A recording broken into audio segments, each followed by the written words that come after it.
Well, first of all, let me introduce myself. So I'm Cruz Gamboa, and I'm the founder of Ascend Growth Ventures. And I see a lot of friendly faces in here, people that I know and I've met in the past. So for those of you who I know, welcome. But I also have some new faces that I'm getting to meet for the first time. If you're here, you have an interest in scaling up your company. And at my company, at Ascend Growth Ventures, all we do, but the problem that we solve is to help founders and CEO scale beyond $10 million. What I wanted to do today is just take you through this quick presentation. It will take about like 25, 30 minutes. And it's really to highlight some of the mistakes that founders and CEOs make as they are scaling up their businesses. And you're going to potentially ask, well, why are you solving that problem of scaling beyond $10 million? Why $10 million? Why not 5 or 20 for that matter?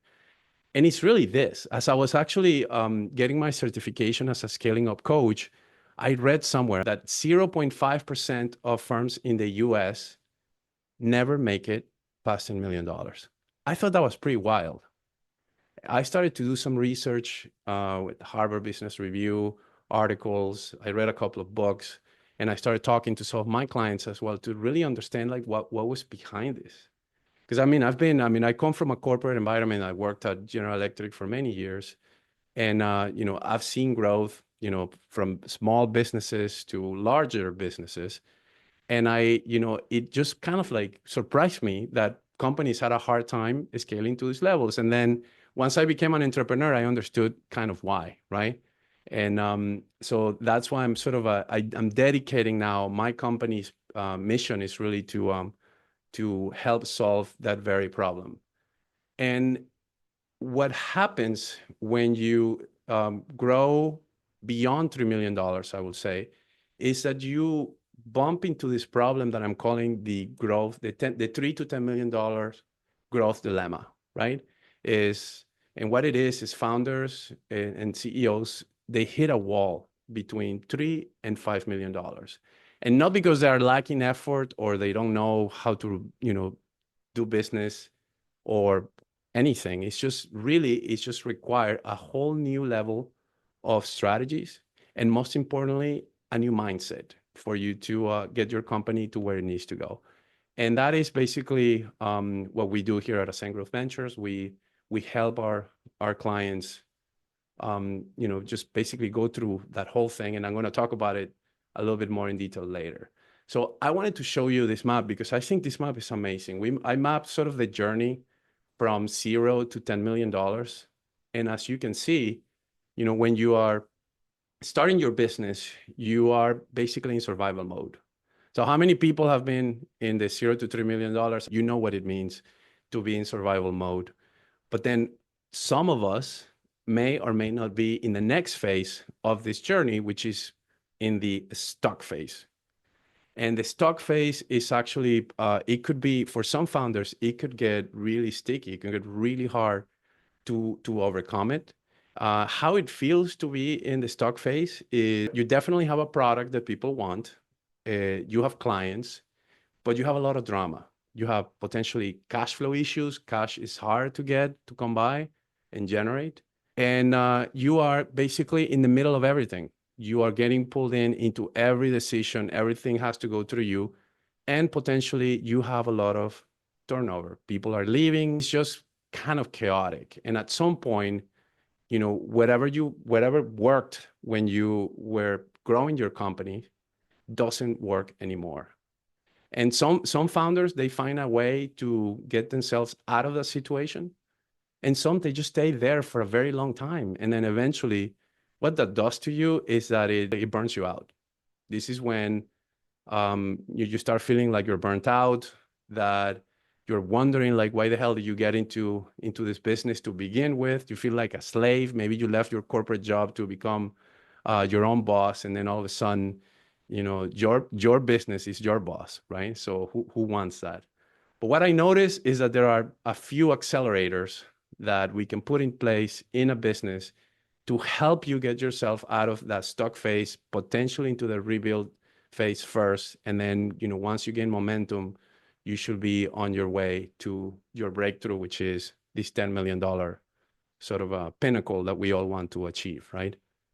So I will say that the first one is mindset, because you can't really build a $10 million company if you don't feel like a $10 million CEO, if you're not leading like a $10 million CEO. So you have to abandon the whole identity of being a survivor to then being a leader of a $10 million business, which is a completely different ballgame.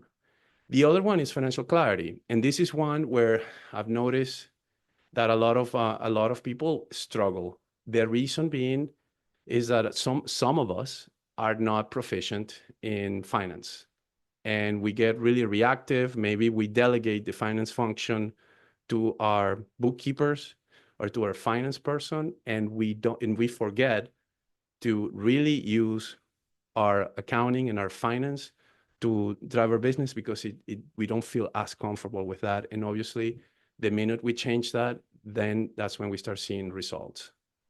And then when it comes to a strategic focus, it's just picking the right markets and battles, just kind of like following a blue ocean strategy, having a repeatable offer that you can scale up. And this is something that I also see with several clients, where they have so many offers, so many potential clients, and so many products and markets and things that they can do, that they don't become focused. And that lack of focus becomes the very issue that does not allow them to scale their business. And then finally, team upgrades. The team that got you to where you are right now may not be necessarily the same team that is going to get you to the next level.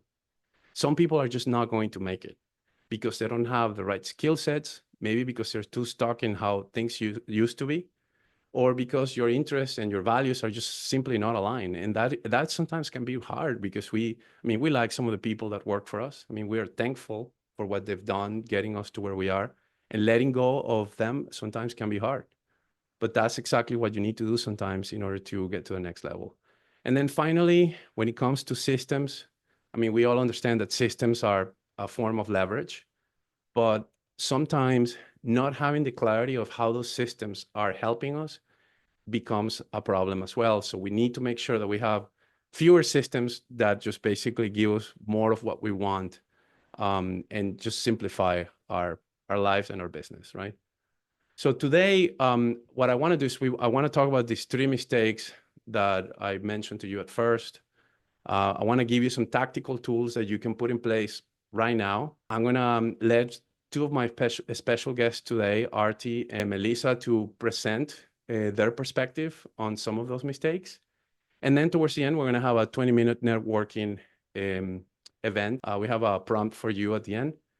And then also at the end, we're going to talk about how you can download the scaling blueprint, which is something that I give to my prospect clients for free. And then also, we're going to give you a workbook for this event, so you don't have to take notes. We'll get you taken care of at the end. So with that, I wanted to just tell you a little bit more about the people that are going to be leading this presentation. I am the CEO of Ascend Growth Ventures, former GE executive for over 20 years, then became a founder, fractional CFO, scaling up coach, and now I have this company and have sort of my own methodology, which basically pulls together different disciplines to help a company scale beyond $10 million.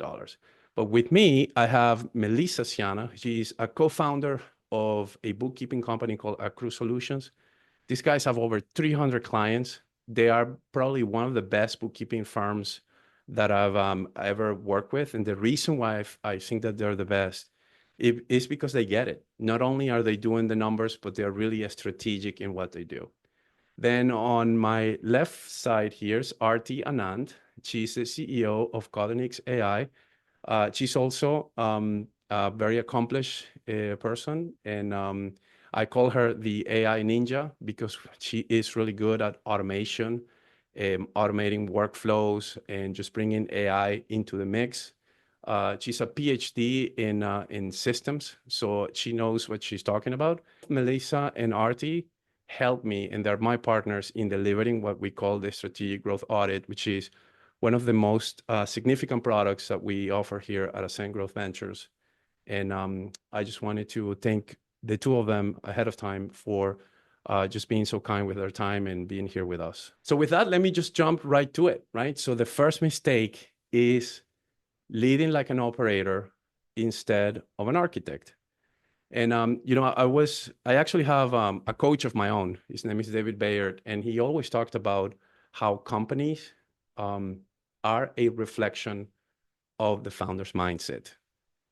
Man, I sat with that concept for a long time because I actually, when I started to connect certain things that I saw with some of my clients, I started realizing that that is very much the case. You can actually say that the companies are a reflection of the leadership's mindset when you're talking about an organization that it's a little bit more mature, but it's the same concept.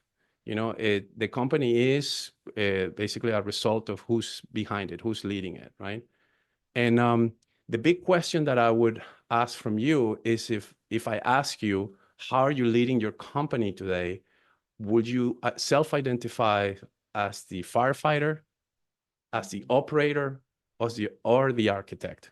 Because they are three different energies, right? So if you are being a firefighter today in your business, you are kind of like being the hero of the day, reacting to every little thing that's happening around you, constant urgency. You have probably not a lot of leverage.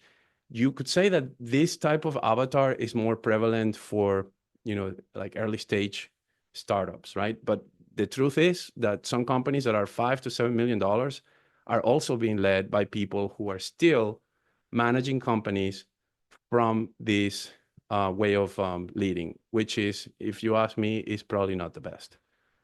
Then I guess the upgrade to being a firefighter is being an operator. And now it's like you have already figured out how to delegate a little bit. You are doing some things better, but you're still very much in the business. And probably you don't have enough time for yourself to sit down and think about the next stage of your company. Think about, more interesting ways to grow. Think about how you need to organize your team. Think about new products, new markets, etc. And I would say that most people that I know that are in the sort of the $3 to $7 million range are around this avatar, some form of a operator, and maybe a little bit inching more to architect.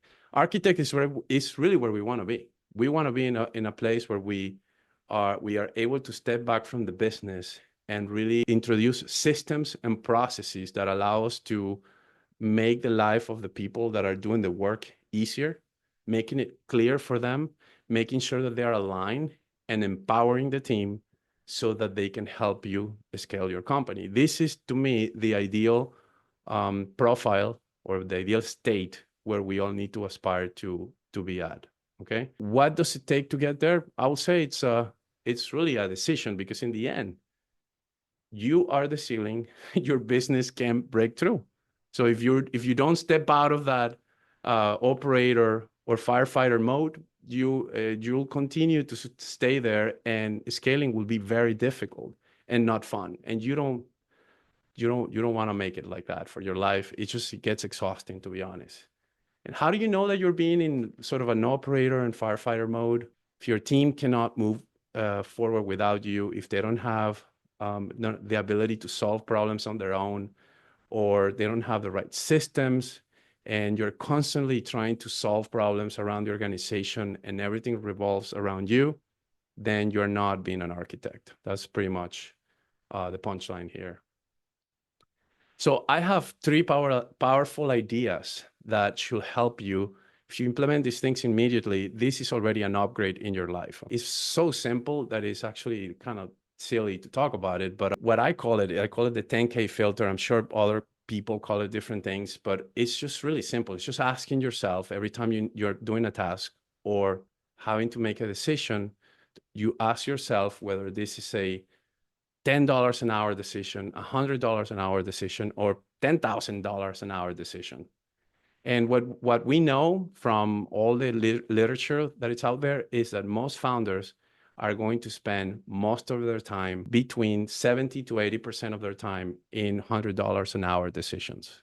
And those are, if you think about it, when you think about it cold, those are definitely decisions that can be delegated, automated, or eliminated, some of them. That, there's something that you can do to identify them. There are tools that you can use for that, but most importantly, what you should really be focused on is to identify the top 3 decisions, maybe 4 decisions that are $10,000 an hour decisions, and really focus on them. And everything else should be off your plate. And you're going to say, well, that's really hard. You don't know my company. My people, they're just not capable of doing this. I get that. But that is a challenge. That's how we need to evolve as leaders. And we need to start having a mindset shift of, if I do it, it gets done right, to more like, if I build systems and processes, it's going to get done without me. I'm sure this is not new information for you, but if you think about it, a lot of us make this same mistake all the time. So all I'm doing is just basically putting it in front of you again, just kind of like reflecting it back at you and making you sort of think about whether this is something that is happening today in your company. Then a new habit that I would suggest is a weekly leadership rhythm. And I've also heard some pushback on this one. We try weekly leadership rhythms. I come from a background, from a corporate background, and we used to run weekly leadership meetings to the teeth, man. They were super disciplined. We had, note takers. We have like a specific outcome that we wanted to achieve on every meeting, ways to follow up. And then I know that, for example, in the scaling up methodology, this is the one thing that we really push our clients to implement as soon as possible. And it's really uncomfortable at first, super uncomfortable, because it's new, because your people are going to resist, because sometimes you feel like you're a little bit lost. And it doesn't have to be that way. I mean, if you follow a roadmap of best practices, you can get this implemented. And what you really want is to stick with it long enough so that it becomes a habit. And by the way, if you're wondering what those best practices are, I actually are going to share with you an SOP on how to run weekly leadership rhythms. It's going to be part of the workbook that you're going to get at the end of this event. So with that, I'm going to pass it on to Melissa, who's going to talk about the mistake number 2. Take it away, Melissa. Hi, everyone. Thanks, Cruz. Nice to meet everyone. Okay, so mistake number 2 is building on a financial black box. So this is very scary, and we don't want it to happen. So you can't scale what you can't see. So as leaders of the company, some of the problems you might see is that bookkeeping isn't enough. It's a great start, and if you have the right team, that is amazing, but there's so much you need to build off from the bookkeeping. If you don't have a rolling forecast or budgeting or key metrics, if you don't understand your margins, or if you're not understanding your cash position, that's another big problem. And you really aren't understanding your financials. And that could be you don't have the right team who's explaining them to you and walking you through them, depending on like your level of understanding of accounting. So that can be a problem too. Some of the symptoms of these problems is that like revenue is up, but cash is tight. I think that happens a lot. You don't have any KPIs or metrics for decision making on a consistent basis. Like you need this information consistently so you can modify your strategy or make key decisions to continue to scale. And your financials, you're making financial decisions in a reactive mode versus proactive, because you just don't have the data or the insights to make the decisions you need to scale. So in order to scale, we really think that you need to find the right partners. So you need to find the right bookkeeping and accounting firm that can get your books investor ready. And this would mean like as GAAP compliant as possible. And I meet so many clients who come to me with inaccurate financial statements, and they're actually scared of their accounting team. So this is something we find to be very important at this stage as you're growing and scaling. And once you have accurate reporting, it allows you to build dashboards of like key metrics or KPIs that you really need to kind of regulate and determine your next steps. And layering on top of your accounting firm, we also see the need for CFOs to really help you build the forecasts and the models that you need to do your reporting. And it's really important to understand your cash conversion cycle. So the stress of not knowing your cash burn for the next 6 months, leads to sleepless nights for many founders. It's very stressful. So it's really important that you understand your cash management as you're scaling. So three powerful ideas. So the 13-week cash forecasting is the tool we highly recommend. It can be a simple spreadsheet in Excel, cash in, cash out, some detail. Today, there's add-ons to accounting software that do great cash planning with the right inputs. We do recommend, reviewing your cash forecasting maybe weekly. Many of my clients do it weekly or bi-weekly or at least monthly, because this will give you the peace of mind to focus on other strategic decisions you need to make if you know where your cash is at. And well, in your cash planning, what'll also come up is normally on when you have the weekly or bi-weekly call to review your cash, you'll know who do we need to reach out to on cash collections on accounts receivable? What purchases do we have to make for inventory? Who are we going to be hiring over the next 6 to 12 months? So it really allows you to dive into all aspects of the business when you're doing the cash management. So a big shift you would need to make to scale is, from oh, my accounting team or my CFO handles this. I don't need to worry about it. But really, as the founder and the owner of the company and the entrepreneur, the CEO, you really have to understand all the numbers. And that's why you have the team, is that they can have a meeting with you at least monthly to review your financials and to dive into the numbers and review budget to actual reporting, review your forecast, review variances, year over year, month over month, or even budget to actual.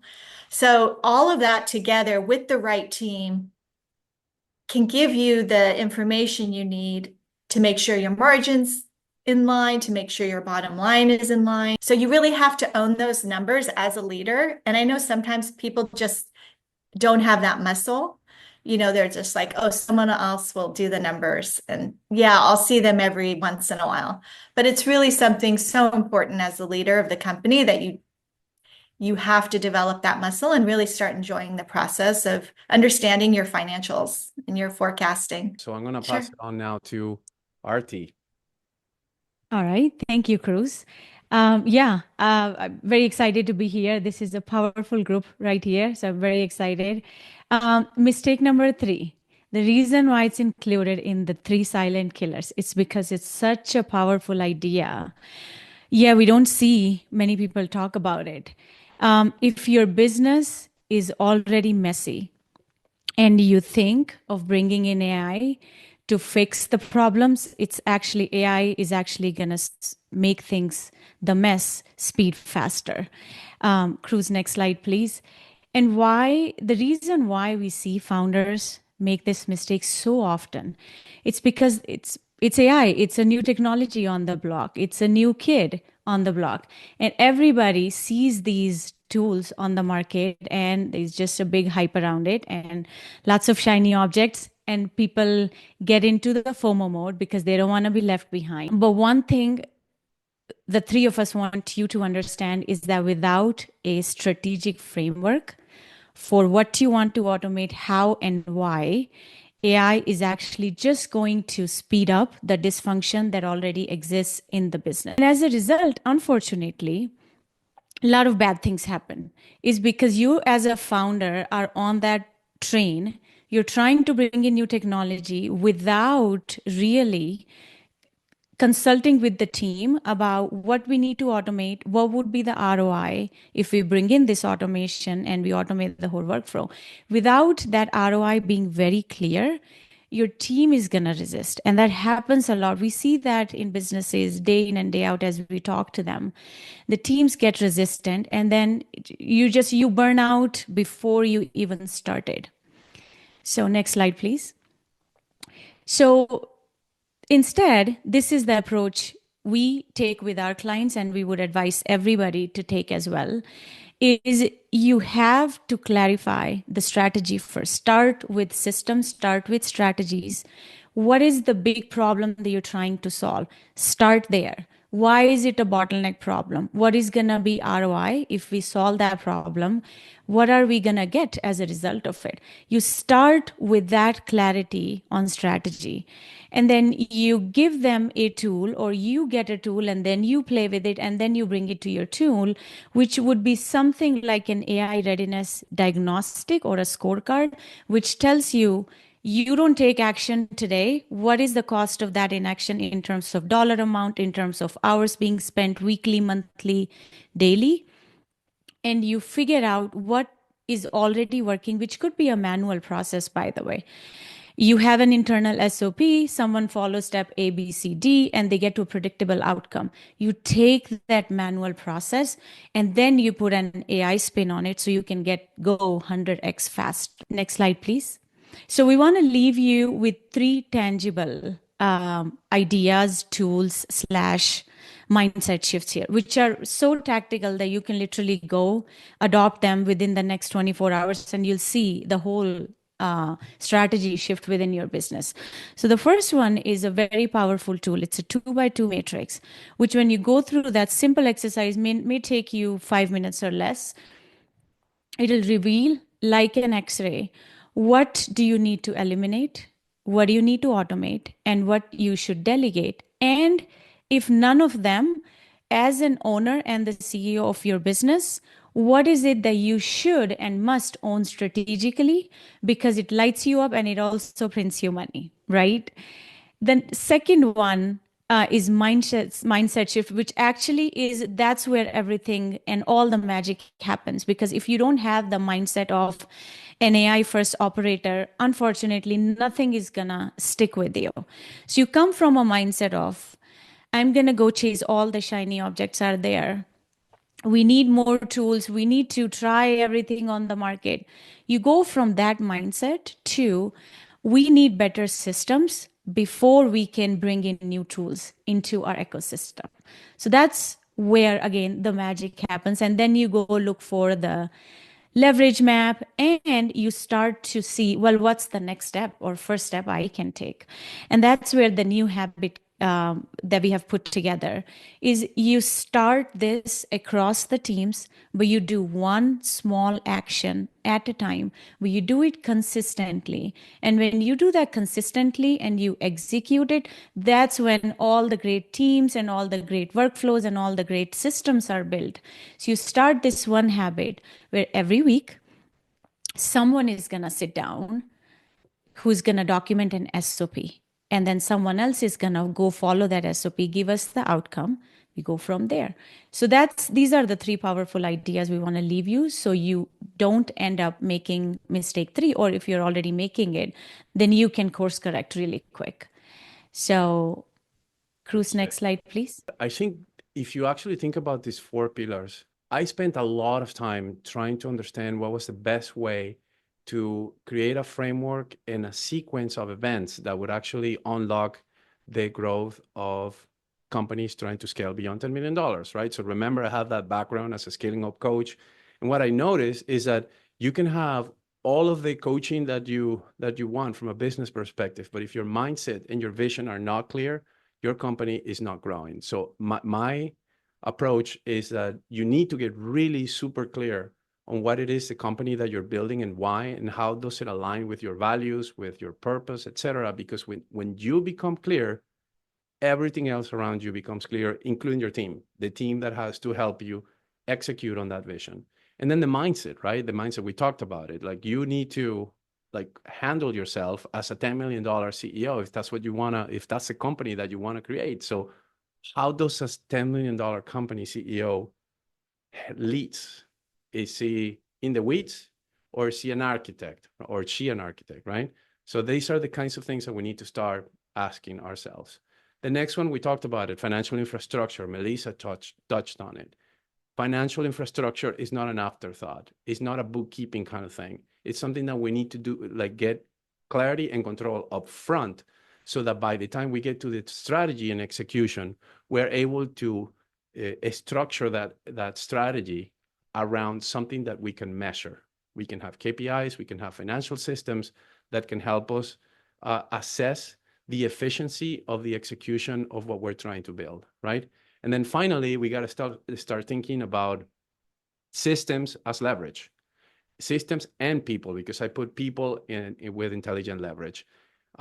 We need to create systems that are aligned with our strategy and are not stranded or decoupled from what we're trying to build. So that is basically what I call the Ascend growth framework. And where we start when we're implementing this thing is we start with a strategic growth audit. So this is no different than you going to, so if you have a back pain, I don't know if you've ever had back pain, I've had in the past, it's horrible. And you go to the doctor, and what do? They ask you, what are your symptoms, right? Let me give you some lab work maybe, right? Depending on what you're experiencing, and maybe getting an x-ray. So we need to get clear on where you are, be truly honest about that, and get really clear on what is the vision of the company that you want to build. Once we get clear with that, then we can actually start putting together a plan, a blueprint on how you can scale beyond $10 million. And that is the outcome that we get you with the strategic growth audit. And at that point, if you want to continue doing it on your own, that's perfectly fine. Do it with another coach. It doesn't really matter, because we gave you something that is very valuable for your business. The next step is just really taking what I call the Ascend Growth Pathway operating system and implementing it in your company. So this is, remember, the 4 pillars, right? So we need to implement all the aspects of those pillars into your company, and that will take 2 to 4 months, to be honest. It will depend really on sort of your team, your availability, the kind of industry, the complexity of your business, etc. And then the last phase of this implementation, it's really just dialing in and optimizing all of the aspects of delivering on that plan. So this whole thing takes about a year. I mean, after that, we can continue to work together or not. But this is the proposition that we have that we're putting in front of clients as a good practice to getting ready to scale your business, okay? So with that, I think I wanted to go really quickly because we only have about 20 minutes. So I wanted us to go into the breakout rooms. But when you get there, here's the prompt. State your name, your company, and what you do, and then answer this one question. What is one shift I need to make in my company to scale? Is that clear? Any questions? Got it. So I'm going to go ahead and open all the breakout rooms, and I'll see you guys in a few minutes. When we're done with that, we're going to come back here and then close the event. All right, here we go.